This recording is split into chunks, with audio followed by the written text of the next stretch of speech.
On this episode of Cox Connections, Thinking Globally and Acting Locally, we'll learn how one organization is promoting regional cooperation to make our local workforce more competitive. Cox is proud to support the United Service Organizations. We'll talk with local USO leaders about the good work they do helping our service members here and far from home. And at Cox, we're also proud of our employees who every day are making a difference in our shared community. We'll introduce you to our Volunteer of the Year. Stay tuned, Cox Connections is next.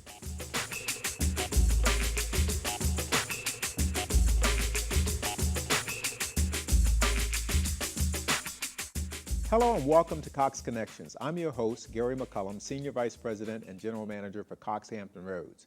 The economic future of our region depends a great deal on having an educated and trained workforce to attract and keep businesses. For its effort to create that workforce and promote lifelong learning in the region, Cox Charities recently awarded a special grant to the Peninsula Council for Workforce Development. Specifically, the grant was in support of the Youth Career Cafe. Here with me now is Matthew James, President and CEO of the Peninsula Council for Workforce Development. Welcome to the show. Glad to be here. Thank you. And congratulations on the award. We'll get to that in just a second. Okay. We're really excited that the Career Cafe was one of the winners.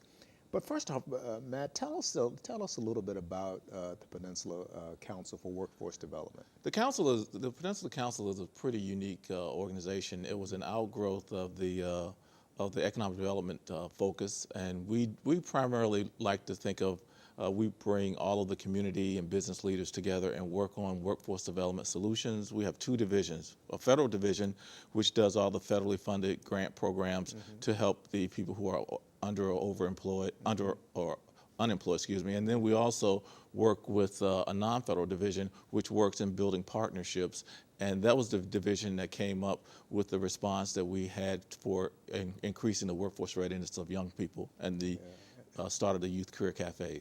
And this is obviously a very critical issue, and I'm sure elected officials are very involved in this in some capacity. Oh, absolutely. We have a 17-member executive committee, and we have one elected official from every municipality that we represent. So they are there in lockstep helping us to solve the workforce development needs, because early on when we created it, we realized that we would not reach our economic development potential if we didn't have a workforce that's ready to do the skill sets that are going to be needed in the community. And so what are some of the specific ways that the council actually strengthens the workforce in the region? Well, we basically, a lot of times what we're able to do is, because we're a neutral broker, we can collaborate and bring partnerships together and bring a higher impact or outcome to it, because we are able to bring people together and leverage funds to come up with a higher degree of we like to think of it, we don't waste a lot of time with people competing. We like to complement programs. So when we go to the school divisions, we say, tell us what you need and how can we help you? And the same with the business community. And we like to think of ourselves as becoming that one central conduit that can address all of the workforce development programs, and then we'll just funnel it out to the partners that can do it the best and most efficient way. So it seems like it's promoting greater cooperation between businesses and yes, and government. Absolutely, because that's when our 17-member board is primarily 9 business community leaders plus president of the community college, and we all are focused on one thing: return on investment of all of our funds, so that they can be efficient and effective and make great programs. So now let's talk about the Youth Cafe. Okay, great. We were really excited when we saw the application come in. We're really excited that Cox Charities was able to provide the grant to the organization. How was it started? One of the unique things. What are the goals? One of the unique things that we do is we operate industry clusters where we bring similar companies together and we say, what are your workforce development needs, like the manufacturing and retail and automotive and construction. And consistent amongst every group, they told us, we need to work on the workforce readiness of our young people. So we went to the school divisions and we were able to get the buy-in from all of the superintendents and partnership where we could build a place non-traditional, where young people could get workforce readiness skills in a way to complement what the school divisions are doing. So we came up with this concept. We have 2 locations now. We have one in Hampton and in Newport News at Patrick Henry Mall. And it's a place where young people can come, get workforce readiness skills. We'll do anything from FAFSA forms.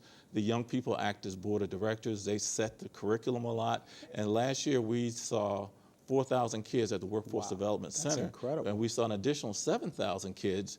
We go out to the school divisions and run workforce readiness skills, where are the jobs, and the things that they need to do. We just partnered with the chamber as an outgrowth of that and did a consolidated Youth Career Day. We had over 2,500 seniors and juniors come to the Hampton And Coliseum. so a young person going to this career cafe, they're getting hands-on, real world. They're getting hands-on, real world. We bring in mentors. Recently, they wanted to know about how do you do television production. We flew in a director from New York City that does youth-oriented programs. We brought people down from Richmond to talk about the backroom marketing and sports. So they can oftentimes pick the topics, and we'll bring in the speakers. But there are self-directed computers in the facility, so they can run programs about if they want to live, this is how much money they have to make and which careers are hot. And it's just a great program. Well, it's a neat program because you're with that kind of mentorship.